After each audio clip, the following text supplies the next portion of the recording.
22 June রোববার বিশ্ব মানচিত্রের সবচেয়ে দূষিত শহরগুলোর তালিকায় দ্বিতীয় অবস্থানে আছে আমাদের ঢাকা।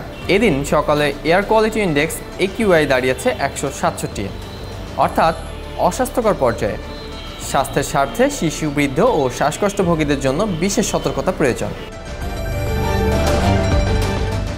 বিশ্বের সবচেয়ে দূষিত শহর এদিন ছিল আফ্রিকার পঞ্চম বৃহত্তম দেশ চাঁদের একটি শহর, যার AQI স্কোর ছিল 176।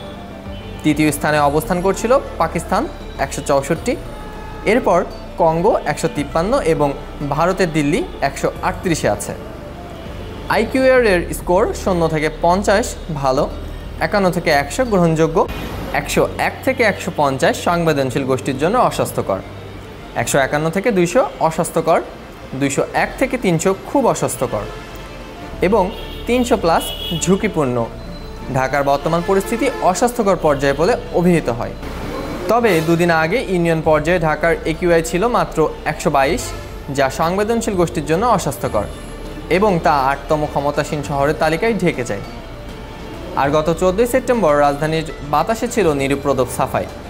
সকালে মাত্র 53 স্কোর পেয়ে ঢাকা অবস্থান করছিল ভালো, 50-এর নিচে অবস্থানে, যা একটি নিঃশ্বাসের স্বস্তি পৌঁছে দিচ্ছিল। বাংলাদেশ পরিবেশ অধিদপ্তর জানায়, যানবাহন, নির্মাণ ধুলো ও শিল্প বর্জ্য ঢাকার বায়ু দূষণের মূল কারণ। শীতকালে দূষণ তীব্র, বর্ষায় কিছুটা হ্রাস পায়। তবে সাম্প্রতিক আষাঢ়ের ঢেউ এবং গাছপালা কমতে থাকায় পুনরায় পরিস্থিতি খারাপ হচ্ছে। ঢাকার নাগরিকদের পক্ষে এই দুর্দশা প্রতিরোধ করতে পারিবারিক উদ্যোগের পাশাপাশি পরিবেশ নীতি প্রয়োগ ও সচেতনতা জরুরি হয়ে পড়েছে। রাজধানী IQR এর ভালো স্কোর নিতে বৃক্ষরোপণের কোনো বিকল্প নেই।